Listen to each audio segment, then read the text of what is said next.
1. Para Sherlock Holmes ella es siempre la mujer. Rara vez he oído que la mencione por otro nombre. A sus ojos, ella eclipsa al resto del sexo débil. No es que haya sentido por Irene Adler una emoción que pueda compararse al amor. Todas las emociones, y esa particularmente, son opuestas a su mente fría, precisa, pero admirablemente equilibrada.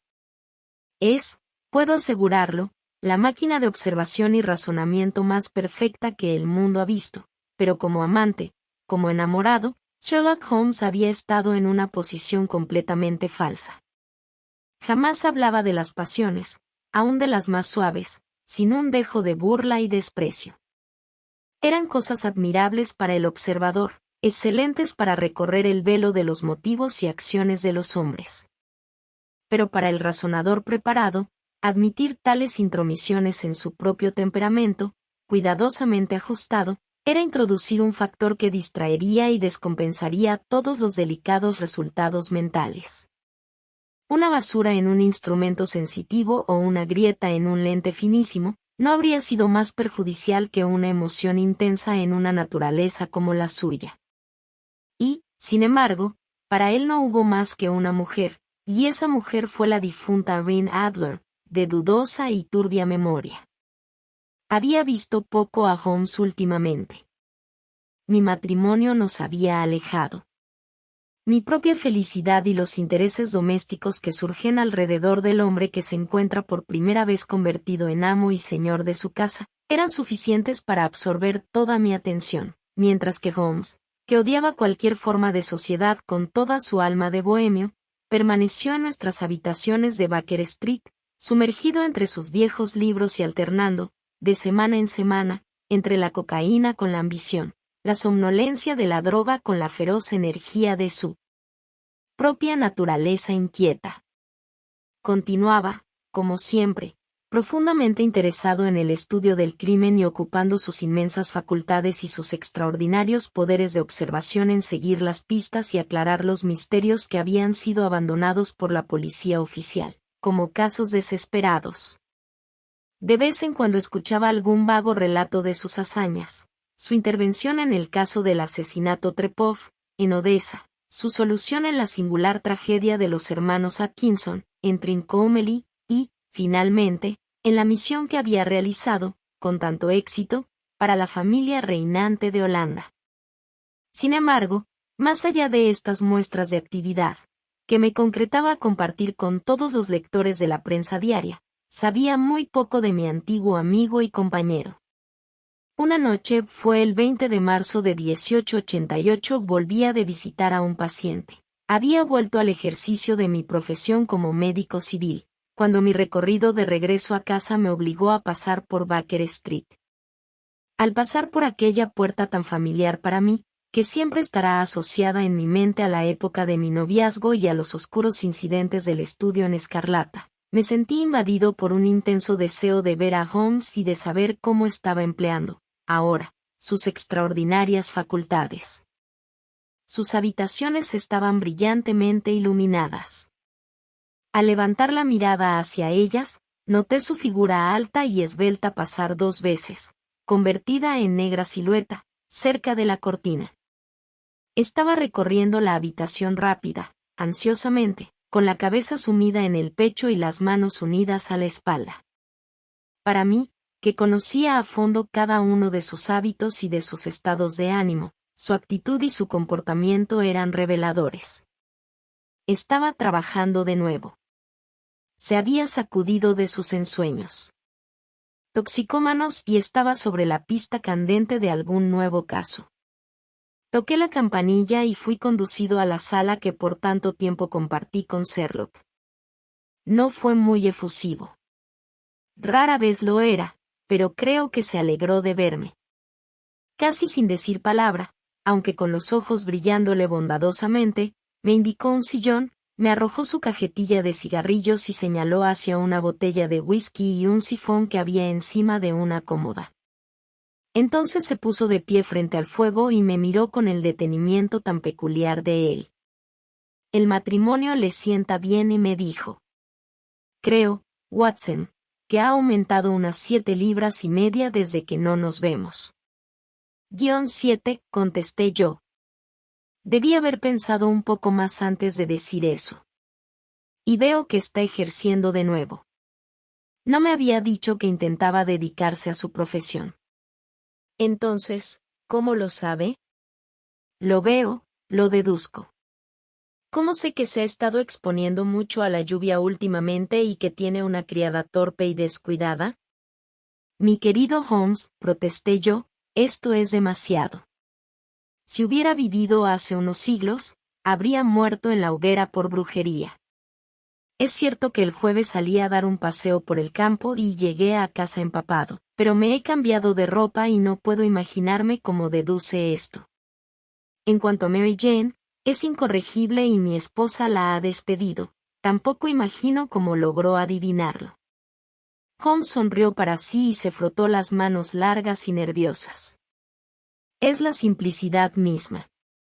Mis ojos me dicen que en la parte exterior de su zapato izquierdo, exactamente donde alumbra mejor la luz, la piel está raspada toscamente en 6 lugares, trazando rayas paralelas.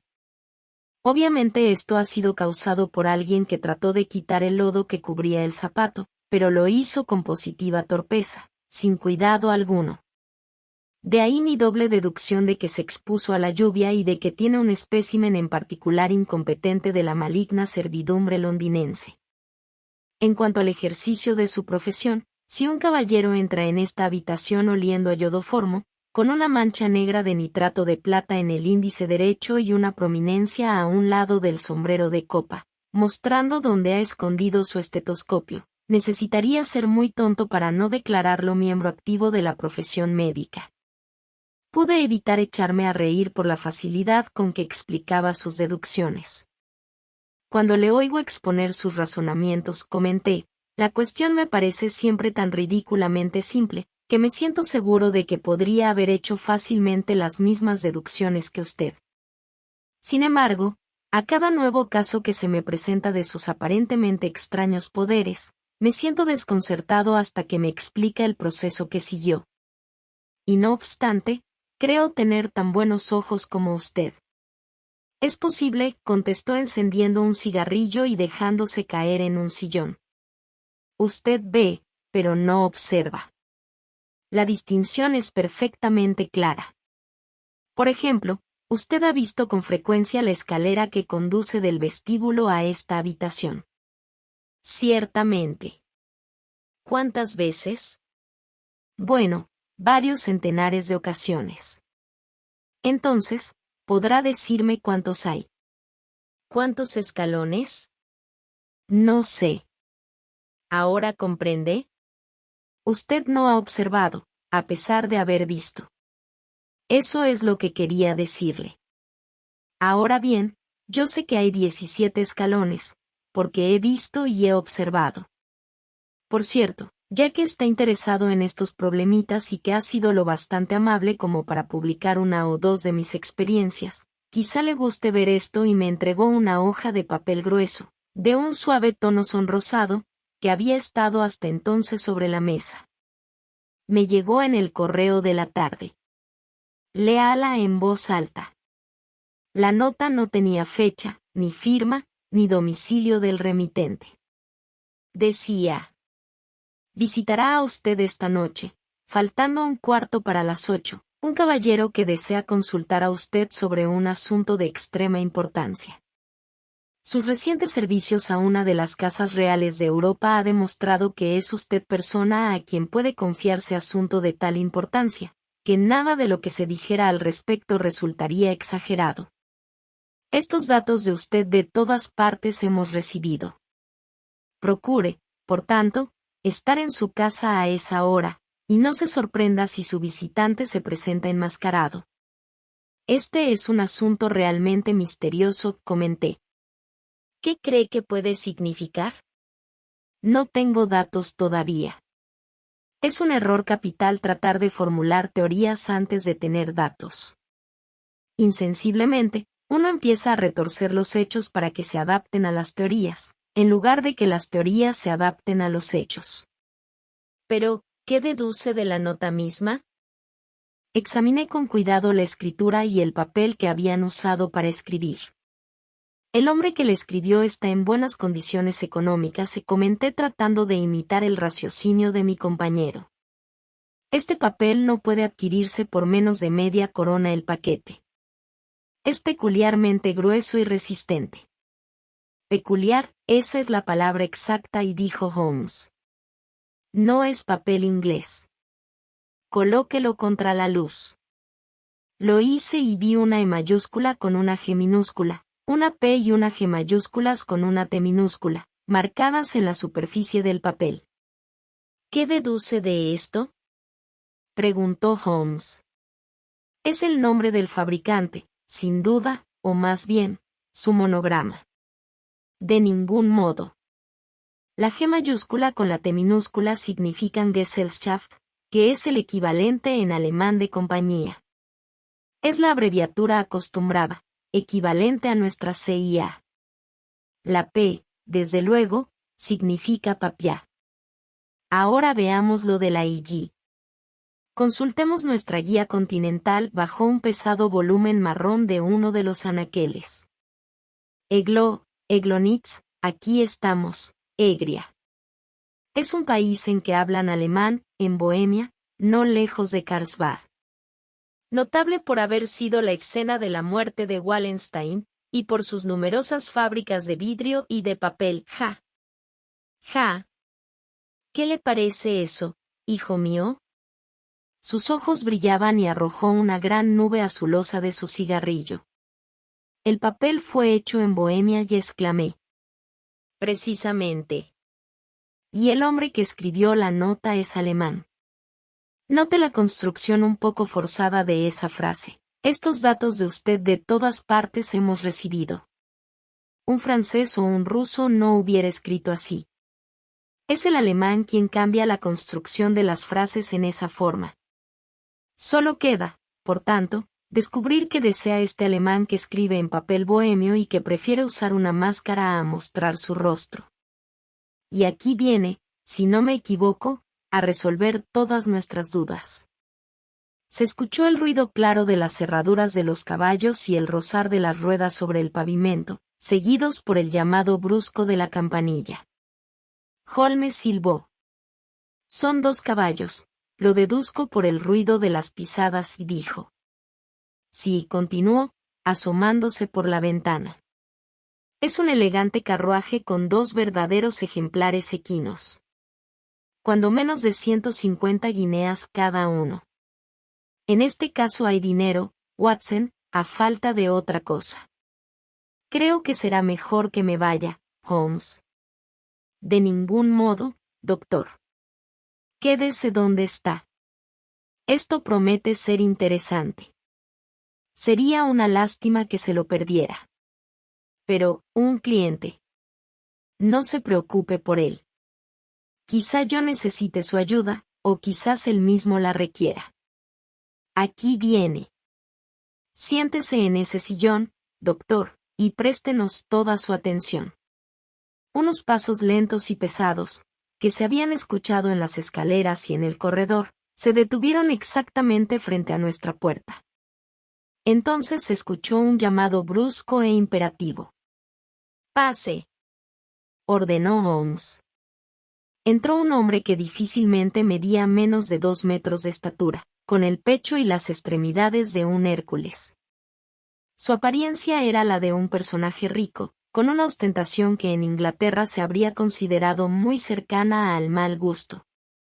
Gruesas bandas de astracán atravesaban las mangas y el frente de su gabán cruzado, mientras que su gran capa de un paño azul índigo estaba ribeteada y forrada con seda de color rojo subido. La aseguraba su cuello con un broche que tenía una solitaria y gigantesca agua marina. Las elegantes botas que se extendían hasta la mitad de la pantorrilla completaban la impresión de bárbara opulencia que sugería toda su apariencia. Llevaba en la mano un sombrero de ala ancha y su rostro estaba casi oculto tras una gran máscara negra, en forma de antifaz, que parecía haberse colocado en aquel momento, pues, al entrar, todavía tenía levantada la mano hacia la máscara. La parte inferior de la cara, que quedaba al descubierto, revelaba un hombre de carácter fuerte, con labios gruesos y prominentes, y una barbilla larga y puntiaguda que sugería una resolución rayana en la necedad. ¿Recibió usted mi nota?, preguntó con voz áspera y profunda y con acento alemán muy marcado.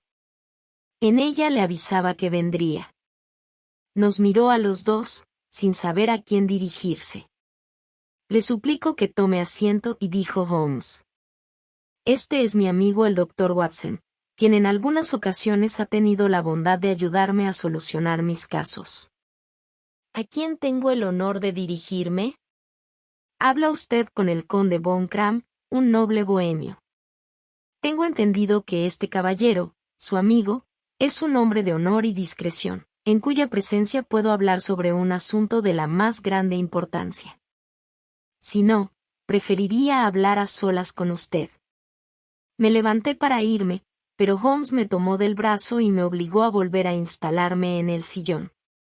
Los dos o ninguno, dijo. ¿Puede usted decir ante este caballero cualquier cosa que pueda decirme a mí? El conde encogió sus anchos hombros. Entonces empezaré por suplicar a ustedes absoluto silencio respecto al asunto que me trae aquí, dentro de los 2 próximos años. Al final de ese tiempo, el asunto ya no tendrá importancia.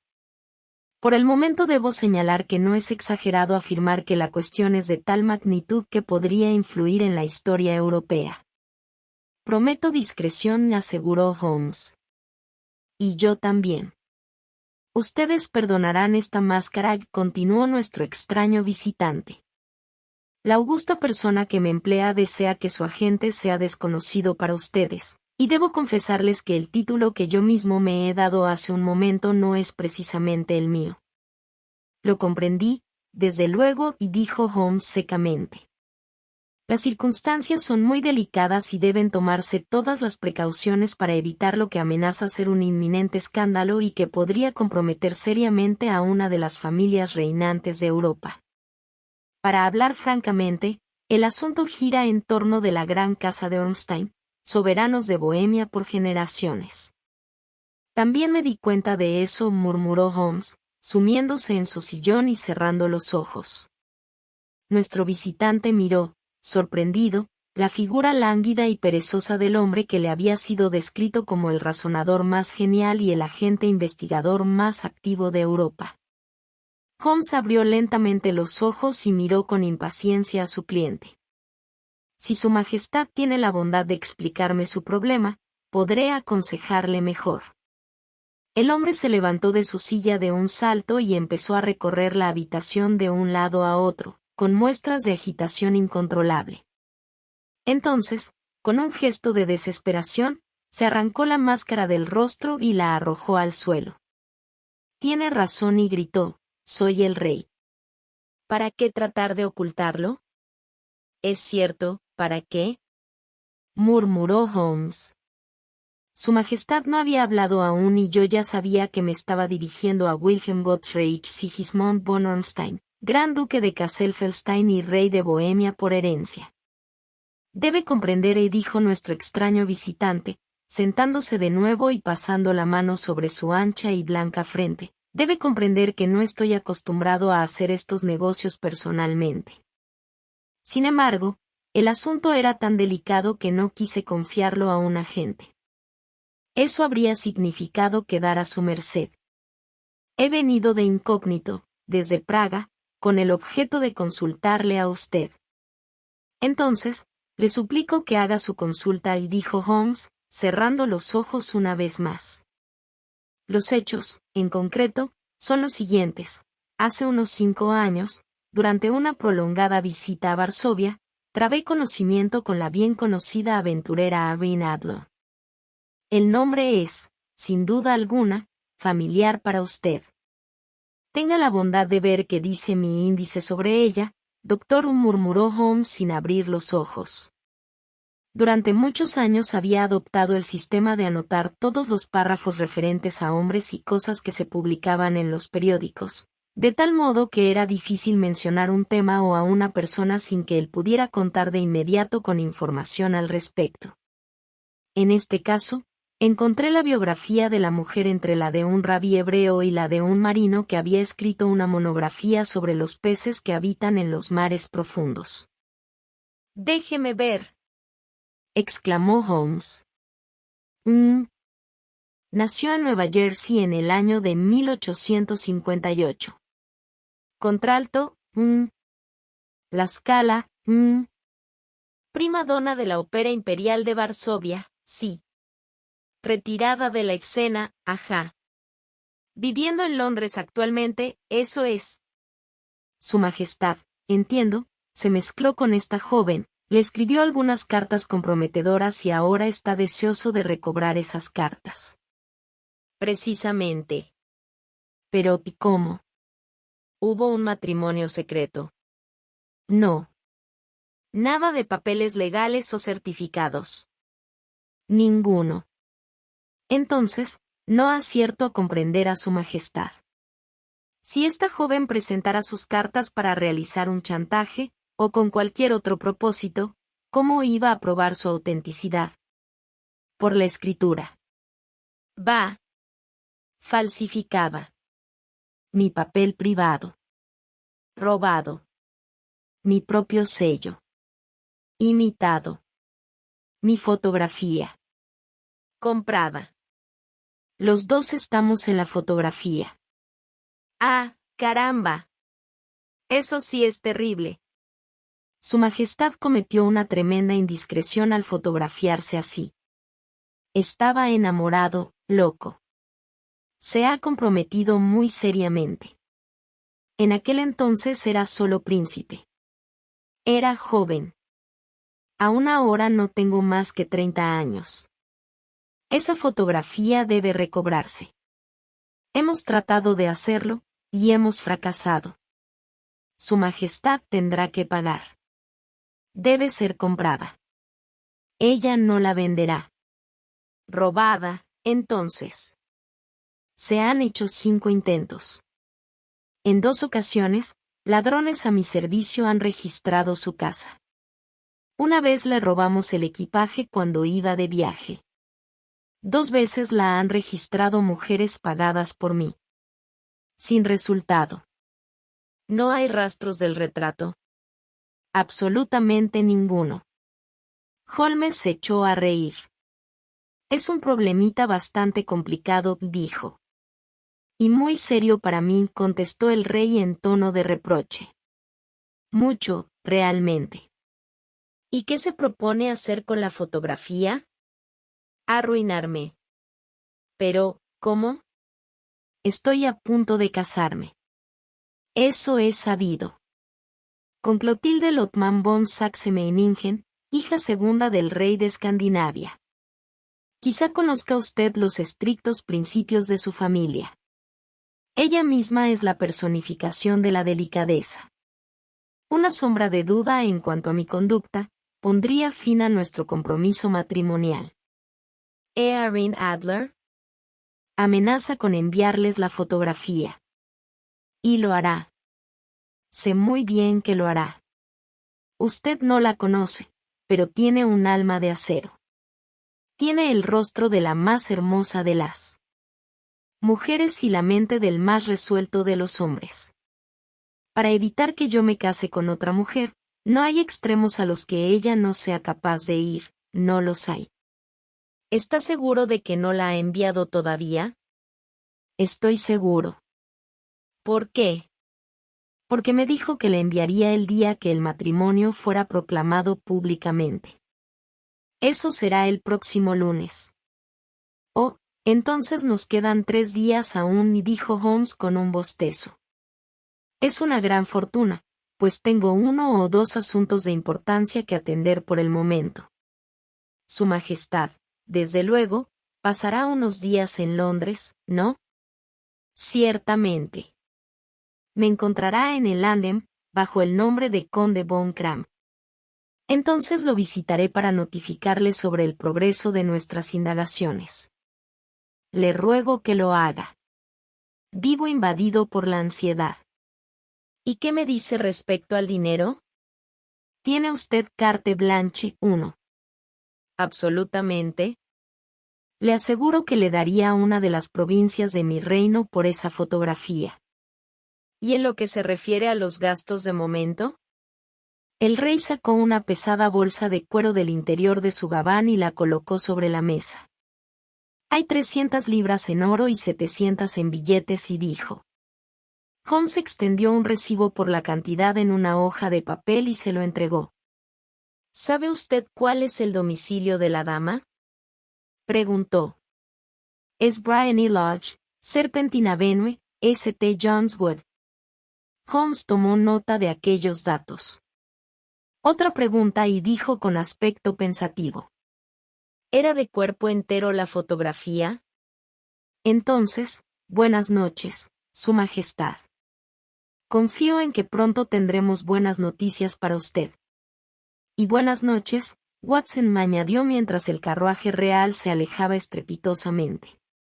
Si tiene la bondad de visitarme mañana por la tarde, a las 3 en punto, tendré mucho gusto en discutir este asunto con usted. 2. A las 3 en punto del día siguiente estaba yo en la casa de Baker Street, pero Holmes no había vuelto aún. La patrona me informó que había salido de la casa poco después de las 8 de la mañana.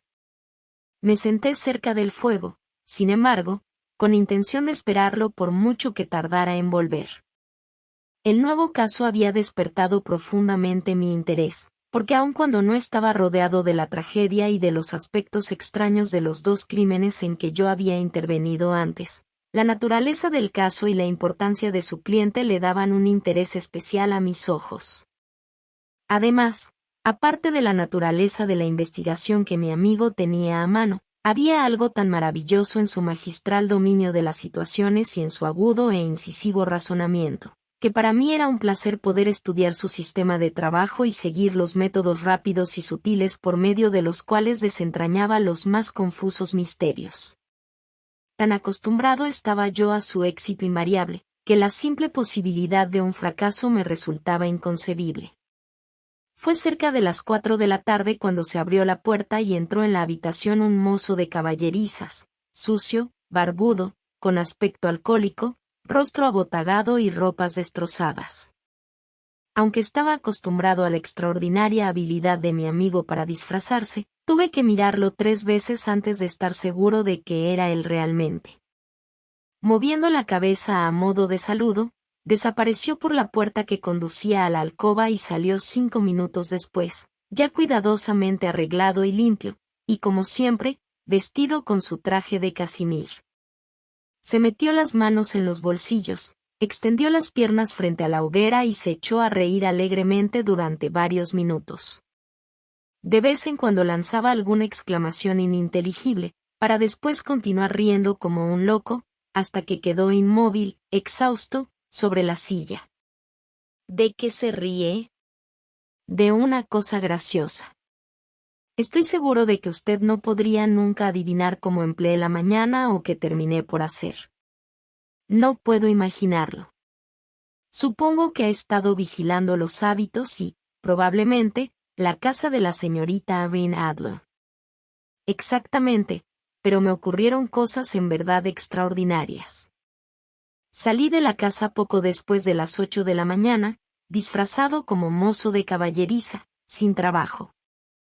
Hay una maravillosa simpatía y camaradería entre los miembros de esta profesión. Pronto encontré Bryan y Lodge. Es una villa amplia, con un jardín en la parte posterior, con una gran estancia a la derecha, muy bien amueblada, con largas ventanas que llegan casi hasta el suelo, aseguradas con esos aldabones ingleses que hasta un niño puede abrir. A más de eso no era un edificio nada notable. Observé que se podía entrar a una de las ventanas por el techo de la caballeriza. Di varias vueltas alrededor de la casa y la examiné desde todos los ángulos, pero sin notar ninguna otra cosa que despertara mi interés. Estuve vagando por la calle un rato y me fui acercando hasta el lado del jardín, en tanto que los mozos atendían a los caballos. Me presté a ayudarlos y recibí como compensación 2 peniques, un vaso de vino, un poco de tabaco corriente y toda la información deseable acerca de la señorita Adler, para no decir nada de media docena más de personas del barrio, en quienes no tengo el más mínimo interés, pero cuyas biografías fui obligado a escuchar. ¿Y qué me dice de Irene Adler?, pregunté. Oh, ha vuelto locos a todos los hombres de esa parte de la ciudad. Es la muchacha más bonita que hay en este planeta, en opinión de los mozos. Vive tranquilamente, canta en conciertos, sale a pasear todos los días a las 5 y vuelve a cenar exactamente a las 7. Raras ocasiones sale a otra hora, excepto cuando canta. Tiene un solo visitante masculino, aunque es un visitante muy constante. Es un tipo alto, guapo y atrevido, nunca la visita menos de una vez al día y a veces lo hace 2. Es un tal señor Godfrey Norton. ¿Ve la ventaja de ser el confidente de un cochero? Mis amigos improvisados lo han llevado varias veces a su casa en Enterchampo y saben todo lo que se puede saber respecto a él. Mientras escuchaba todo esto, yo pensaba en mi plan de campaña. Este Godfrey Norton es evidentemente un factor importante en el asunto. Supe que era abogado. No pude menos de preguntarme qué relación existía entre ellos y cuál era el objeto de sus frecuentes visitas. ¿Era Irene su cliente, su amiga o su amante? En el primer caso, probablemente le había entregado la fotografía a él, para que se la guardara. Si era lo último, resultaba menos probable. Y de esta cuestión dependía que continuara trabajando en Briony Lodge o que volviera mi atención a las habitaciones de este caballero en el Temple. Era un punto delicado y ampliaba el campo de mis investigaciones. Me temo que le estoy aburriendo con estos detalles, pero tengo que explicarle estas pequeñas dificultades para que comprenda la situación. Le escucho con gran interés, contesté. Estaba todavía estudiando mentalmente la cuestión, cuando un coche se detuvo frente a Briony Lodge y un caballero descendió de él. Era un hombre notablemente apuesto, moreno, de facciones regulares y espeso bigote. Evidentemente se trataba del caballero de quien había oído hablar. Parecía tener mucha prisa. Gritó al cochero que lo esperara y pasó corriendo frente a la doncella que le abrió la puerta, con la confianza de un hombre que está en su propia casa. Estuvo en el interior de la casa, aproximadamente 1 hora. Durante este tiempo pude verlo a través de los cristales de las ventanas que corresponden a la sala, dando vueltas de un lado a otro y moviendo los brazos como si hablara con gran excitación. No vi a Irene Adler durante ese tiempo. Por fin salió, con aspecto más agitado del que traía al llegar. Al subir al coche sacó un reloj de oro del bolsillo, consultó la hora y gritó con voz desesperada.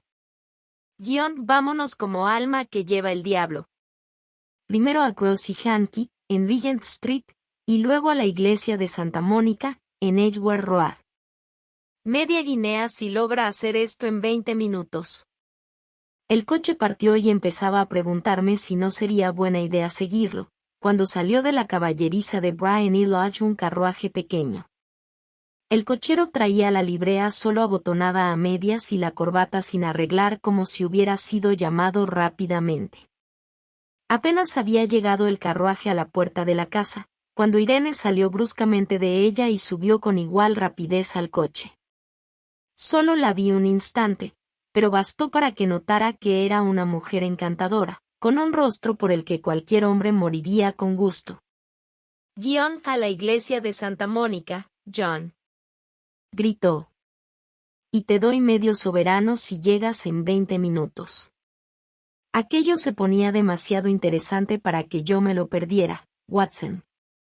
Empezaba a meditar en si debía arriesgarme a ser visto, subiéndome a la parte posterior de su pequeño carruaje, cuando se acercó por el otro lado de la calle un coche de alquiler. El cochero me miró con desconfianza, pero yo salté al interior del carruaje antes de que pudiera protestar. A la iglesia de Santa Mónica.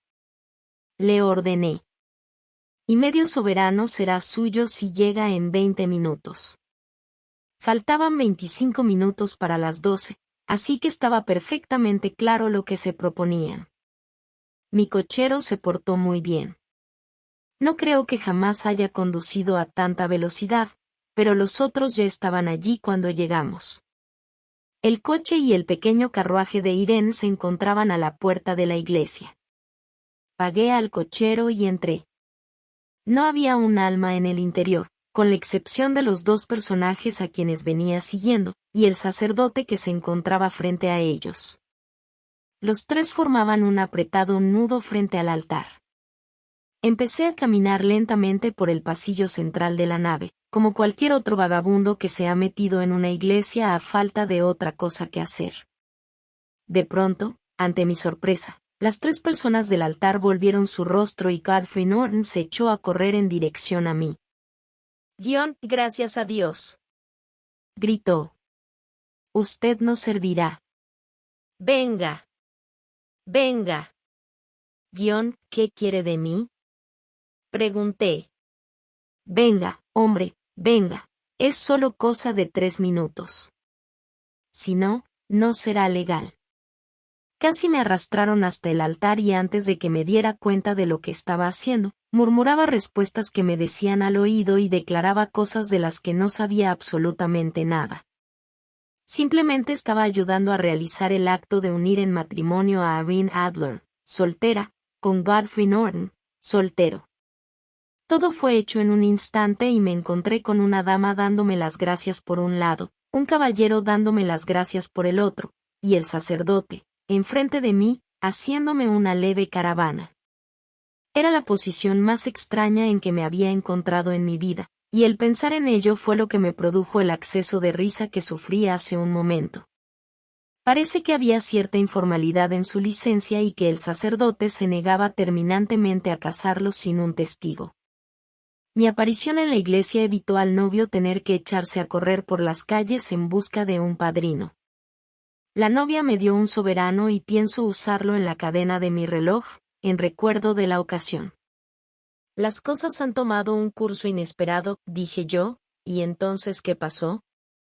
Bueno, encontré que mis planes estaban muy seriamente amenazados. Parecía que la pareja se disponía a partir de inmediato y eso exigía medidas rápidas y enérgicas de mi parte. En la puerta de la iglesia, sin embargo, se separaron. Él se dirigió al Temple y ella a su propia casa. Saldré al parque a las 5, como de costumbre, y dijo ella al separarse de su flamante marido. No oí más.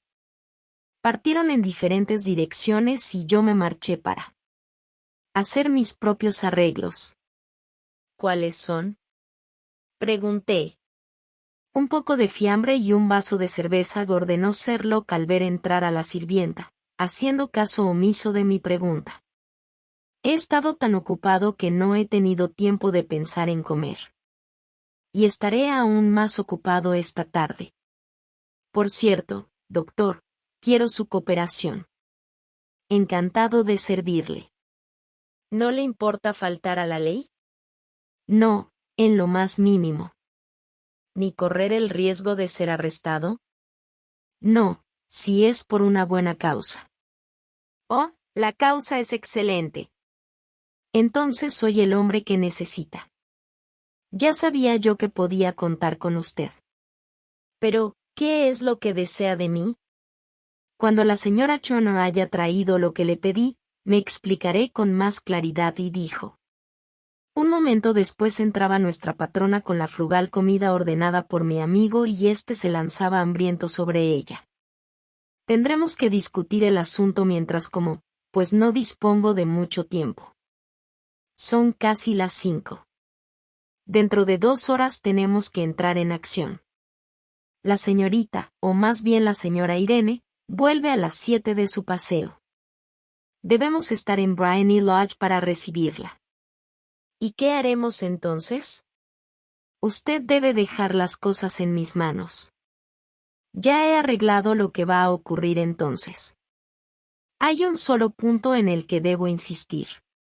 Usted no debe intervenir, pase lo que pase. ¿Entendido? ¿Debo ser neutral? No debe hacer absolutamente nada. probablemente habrá algunos incidentes desagradables. No intervenga en ellos. Los sucesos concluirán en que me conduzcan a la casa. 4 o 5 minutos después se abrirá una de las ventanas de la sala.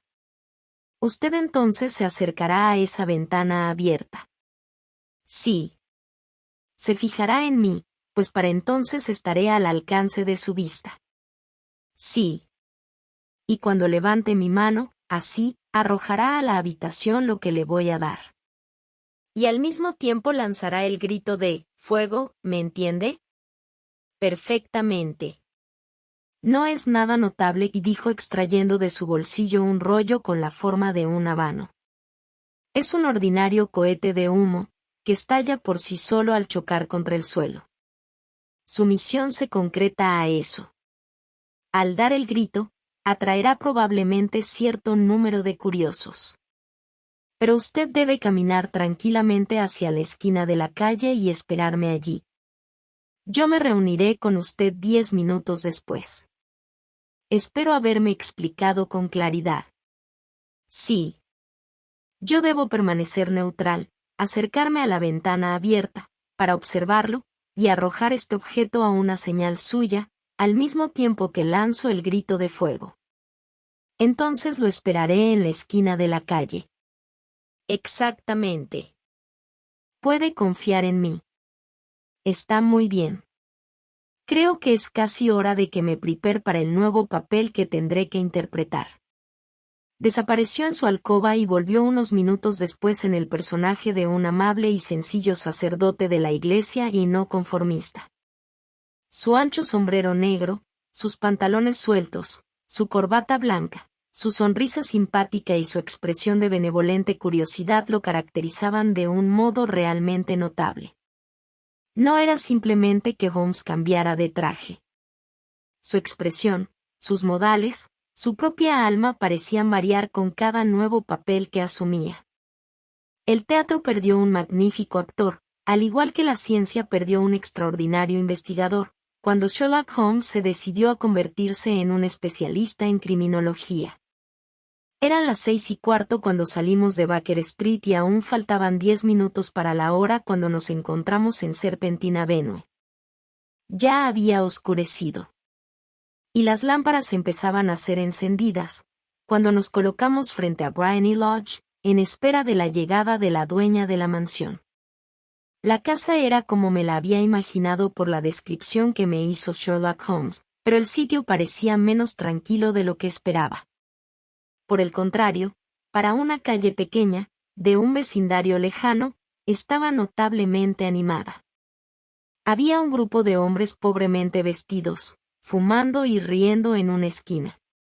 Un afilador daba vuelta a su rueda, 2 hombres flirteaban con una sirvienta, y varios jóvenes bien vestidos recorrían la calle ociosamente, de un lado a otro, con cigarrillos en la boca. Como usted comprenderá, y comentó Holmes, mientras paseábamos frente a la casa, este matrimonio simplifica el asunto. La fotografía se convierte ahora en un arma de 2 filos. Todas las probabilidades son de que ella esté tan poco dispuesta a que la vea el señor Godfrey Norton como nuestro cliente lo está a que caiga en poder de su princesa. Ahora la cuestión estriba en dónde podremos encontrar la fotografía. ¿En dónde realmente? Es poco probable que la traiga consigo. Debe ser una foto grande y no resulta fácil para una mujer esconder algo así. Además, la han registrado 2 veces y debe sospechar que el rey está decidido a repetir la hazaña. Podemos dar por hecho, entonces, que no la trae consigo. ¿En dónde la tiene, entonces? ¿Con su banquero o con su abogado? Esa es una doble posibilidad, pero no me inclino mucho a ella. Las mujeres son discretas con sus propios secretos. ¿Por qué había de entregarla a manos ajenas? Además, recuerde que ha resuelto usarla dentro de pocos días. Debe estar al alcance de sus manos. Debe estar en su propia casa. Pero, la han registrado 2 veces. Bah. Deben haberlo hecho individuos que no saben buscar. ¿Y cómo va a buscar usted? Yo no buscaré. ¿Qué hará, entonces? Haré que ella me muestre dónde está. Se negará a hacerlo. No podrá. Pero ya oigo el rumor de las ruedas. Es su carruaje. Ahora cumpla mis órdenes al pie de la letra. Mientras decía eso, las luces de los faroles laterales de un carruaje trazaron la curva de la avenida. Era un carruaje pequeño, que se detuvo a las puertas de Briony Lodge. En el momento en que lo hizo, uno de los hombres que se encontraban en la esquina corrió para abrir la portezuela, con la esperanza de ganarse una moneda, pero fue empujado por otro de los vagabundos, que había echado a correr con la misma intención. Una feroz reyerta se inició con aquel incidente. Los dos hombres que antes habían estado flirteando con las sirvientas, se pusieron a defender a uno de los jovenzuelos, logrando con su intervención solamente hacer más grande el escándalo. El afilador se entrometió también en el asunto y dio el primer golpe, dirigido a uno de los guardias. Un instante después, la dama que había descendido de su carruaje, era el centro de un pequeño nudo de hombres que se lanzaban puñetazos y patadas a diestra y siniestra. Holmes se introdujo en la multitud para proteger a la dama, pero en el momento en que llegaba a su lado, lanzó un grito, cayó al suelo y la sangre empezó a manar abundantemente de su rostro. Al verlo caer, los guardias se echaron a correr en una dirección y los vagabundos en otra, mientras que un grupo de personas mejor vestidas, que habían observado la pelea sin tomar parte en ella, se acercaron para ayudar a la muchacha y para atender al herido.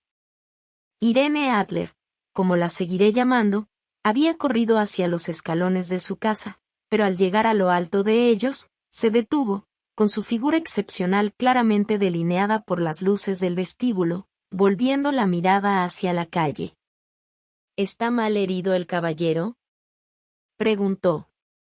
Está muerto, dijeron varias voces. No, no. Todavía está con vida, y gritó alguien. Pero morirá antes de que pueda ser conducido al hospital. Es un hombre valiente, dijo una mujer. Se habrían llevado el bolso de la señorita y su reloj, si no hubiera sido por él. Esos hombres deben formar una pandilla peligrosa. Ah. Ya empieza a respirar. No lo podemos dejar tirado en la calle. ¿No podríamos meterlo en su casa, señora? Desde luego. Tráiganlo a la sala. Hay un sofá aquí. Pasen por acá, por favor. Lenta y solemnemente mi amigo fue conducido al interior de Briony Lodge. Acostado en la habitación principal, mientras yo observaba todo desde mi puesto, cerca de la ventana. Las lámparas habían sido encendidas, pero los cortinajes no fueron corridos, de tal modo que podía ver claramente a Holmes, tendido en el sofá. Yo no sé si mi amigo es capaz de un sentimiento así, pero sí sé que yo me sentí profundamente avergonzado y arrepentido de la falta que estábamos cometiendo cuando vi a aquella hermosísima criatura, contra quien estábamos conspirando, inclinarse en un gesto lleno de gracia y bondad sobre el anciano lastimado.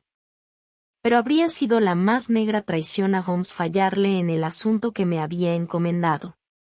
Traté de endurecer mi corazón y saqué de mi chaqueta el cohete de humo. Después de todo, pensé, no le estamos haciendo un daño real. Solo estamos impidiendo que haga daño a otros.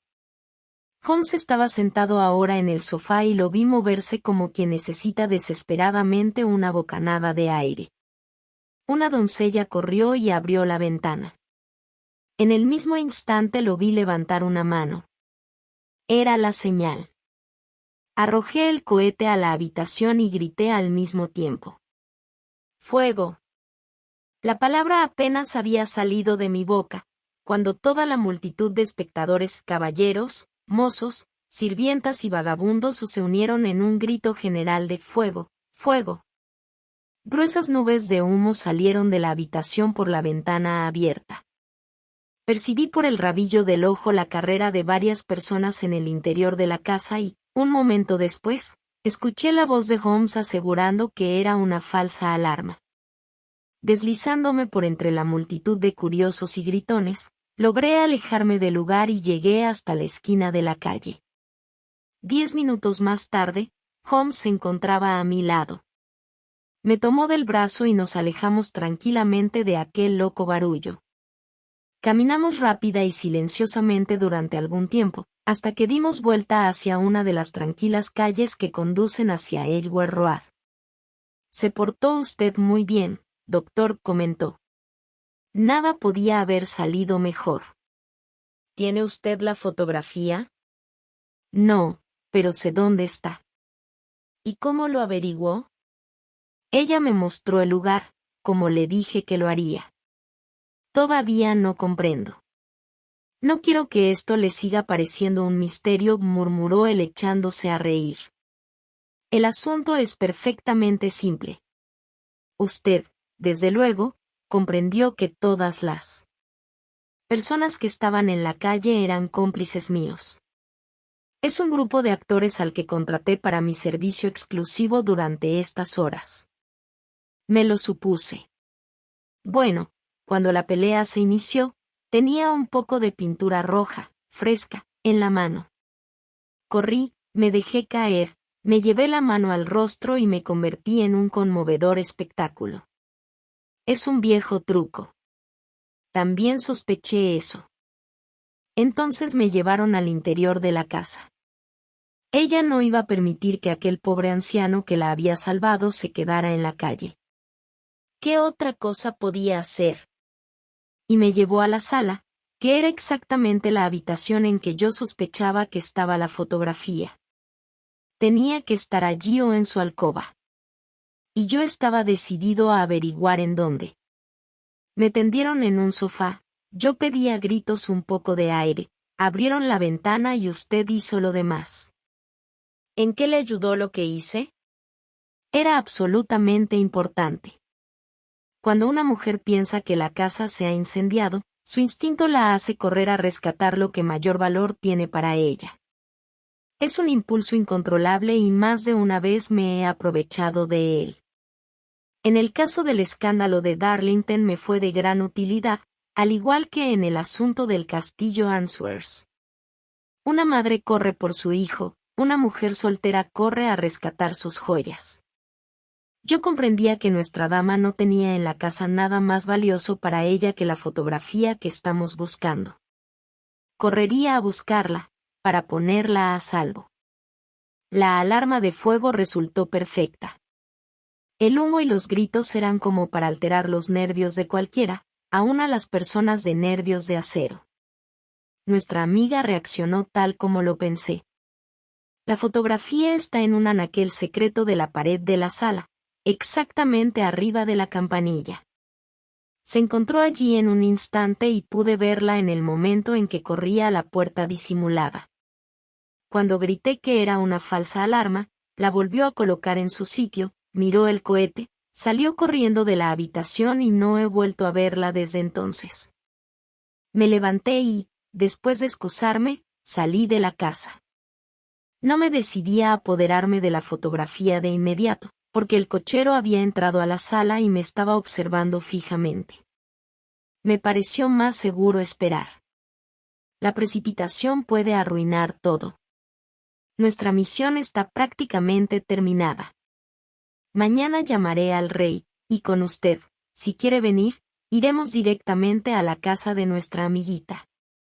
Nos llevarán a la sala para esperar, pero lo más probable es que cuando llegue no nos encuentre a nosotros ni a la fotografía. Será una satisfacción para Su Majestad recobrarla con sus propias manos. ¿Y cuándo iremos, dice usted? A las 8 de la mañana. Aún no se habrá levantado, de tal modo que tendremos el campo libre. Además, debemos apresurarnos, porque este matrimonio puede significar un cambio completo en su vida y en sus hábitos. Debo telegrafiar al rey sin demora. Habíamos llegado a Baker Street y nos habíamos detenido frente a la puerta. Mientras él buscaba las llaves en su bolsillo, pasó alguien diciendo: Buenas noches, señor Sherlock Holmes. Había varias personas en la calle en ese momento, pero el saludo parecía proceder de un joven delgado que venía en un carruaje abierto, pero que continuó su camino de inmediato. He oído antes de ahora esa voz, dijo Holmes, siguiendo con la mirada el carruaje, iluminado apenas por la luz del farol callejero. Pero no sé quién pueda haber sido ese jovencito. 3.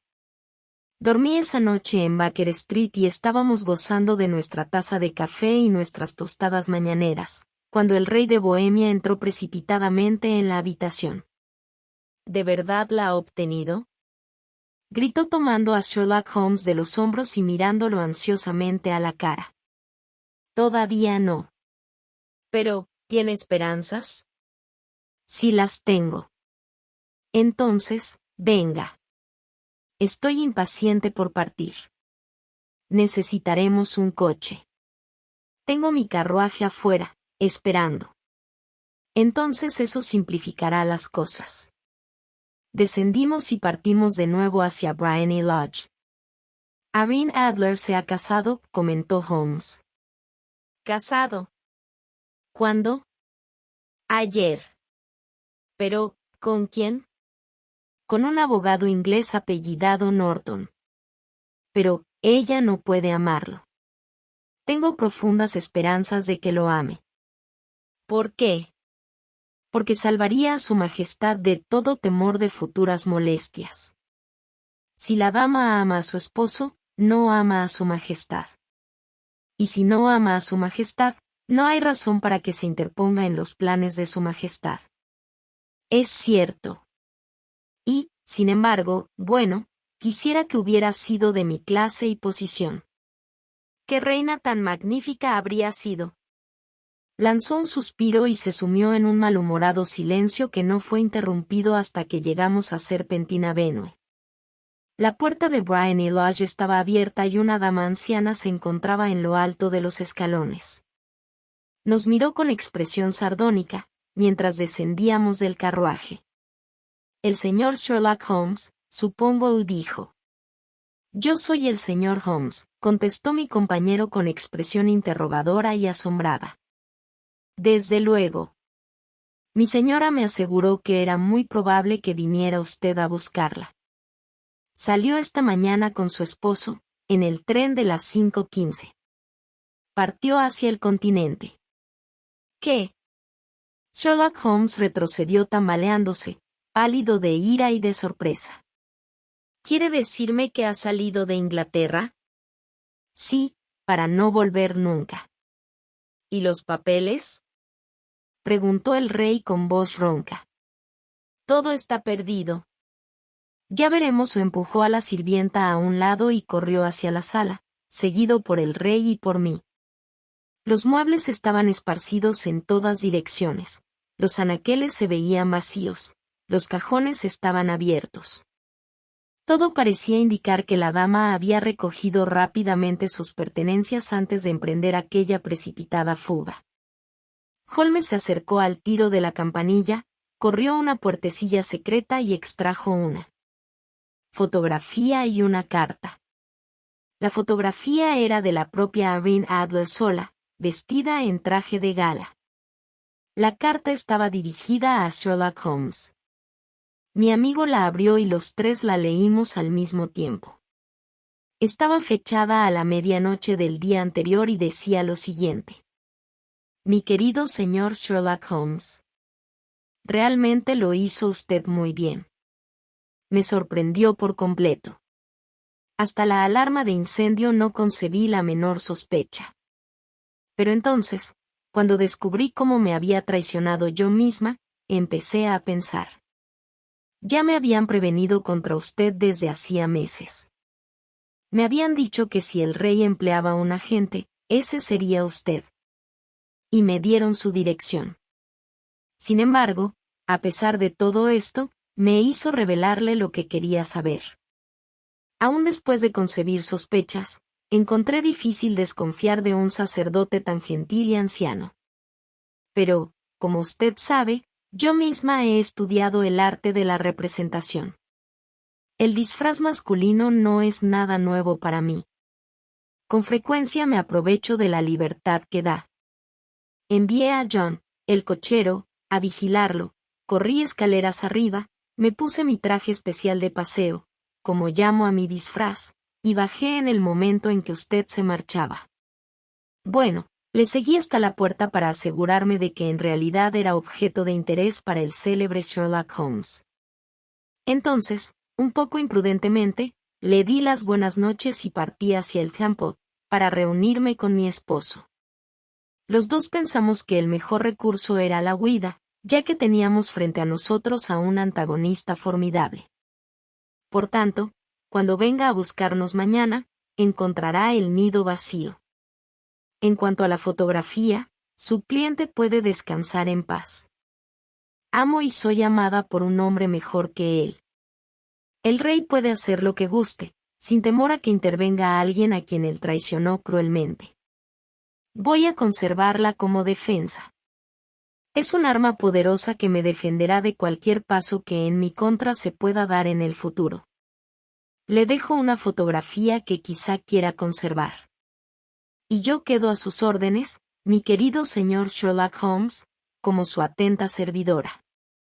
Irene Norton. De soltera, Irene Adler. ¡Qué mujer! ¡Oh, qué mujer! Gritó el rey de Bohemia cuando los tres terminamos de leer la epístola. ¿No les dije lo rápida y resuelta que es? ¿No habría sido una reina admirable? ¿No es una lástima que no haya sido una mujer de mi nivel? De lo que he visto de esa dama, me parece que realmente está en un nivel muy diferente al de su majestad, dijo Holmes con frialdad. Siento no haber podido llevar el negocio de su majestad a una conclusión más feliz. Por el contrario, mi querido señor, gritó el rey. Nada pudo haber resultado mejor. Yo sé que la palabra de ella es inviolable. La fotografía está ahora tan segura como si estuviera en el fuego. Me alegra oír decir eso a su majestad. Me siento inmensamente agradecido con usted. Le suplico que me diga en qué forma puedo recompensarlo. Este anillo, extrajo de su dedo un anillo en forma de serpiente, con una gran esmeralda en el centro, y lo extendió hasta mi amigo, colocándolo en la palma de su mano. Su majestad tiene algo que vale mucho más para mí, dijo Holmes. No tiene más que pedirlo. Esta fotografía. El rey lo miró con expresión de asombro. ¿La fotografía de Irene? Gritó. Si la quiere, es suya. Agradezco mucho esto a su majestad. Entonces, no queda nada más por hacer en este asunto. Tengo el honor de desear a usted muy buenos días. Hizo una reverencia y se dio la vuelta sin hacer caso de la mano que el rey le extendía. Salió de la casa en mi compañía y nos dirigimos de nuevo a sus habitaciones. Y así fue como terminó un escándalo que amenazaba afectar seriamente el reino de Bohemia. Y así fue también como los mejores planes de Sherlock Holmes fueron arruinados por el ingenio de una mujer. Antiguamente mi compañero acostumbraba burlarse mucho de la supuesta inteligencia femenina, pero no he oído que lo haga a últimas fechas. Y cuando habla de Irene Adler, o cuando se refiere a su fotografía, siempre lo hace bajo el honorable título de la mujer.